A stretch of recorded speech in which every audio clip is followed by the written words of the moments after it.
perfect San Diego boat. So when we got here with ours, we were sailing, believe it or not, in IOR. And because PHRF was, back then, this is, by the way, 1984 is when these boats came out. They made 83 of them.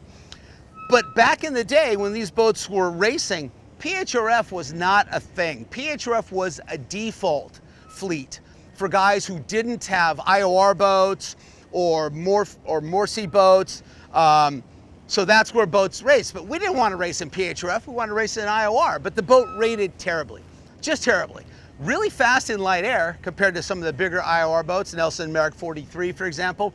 But Andy breezed it all. The thing tipped over, short water line. The bigger boat's gone. But here's what we did. It's a great story. Excuse me while I veer off into my personal world. So when we got the boat, we sailed in IOR, like I said, okay. But I was really good friends with Doug Peterson at the time. So I said, Doug, what can we do to get the rating down on this boat? He said, let me take a look, typical Doug. So he goes, here's what we're gonna do. You gotta chop 4 inches off the transom.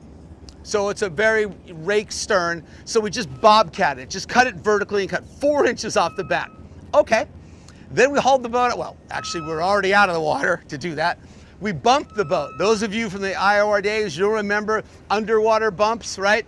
So we hauled the boat out and we bumped it pretty significantly in a couple different spots. Now, no diss to the Schock boats, but this thing was really unfair under the water. And so actually by the time we got done bumping it, and by the time we faired the bumps back into the boat, I swear to God, the hull was actually smoother than when we started, except for, of course, these protrusions that stuck out from the hull. You know, they're like this big, very weird days. You couldn't even imagine doing that today.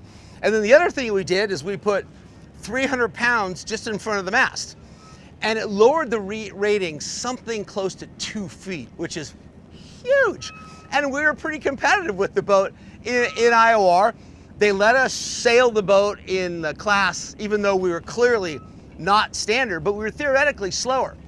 But we weren't. The boat went almost 0 slower with all of those things. And we had great success with the boat. And I just love the boat.